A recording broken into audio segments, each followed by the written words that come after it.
సంక్రాంతి వచ్చిందే తుమ్మెదా, సరదాలు తెచ్చిందే తుమ్మెదా, కొత్త ధాన్యాలతో కోడి పందాలతో ఊరే ఉప్పొంగుతుంటే ఇంటింత పేరంటం,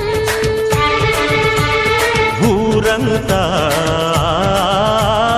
ఉల్లాసం. కొత్త అల్లుళ్ళతో కొంటే మరదళ్లతో పొంగే హేమంత సిరులు.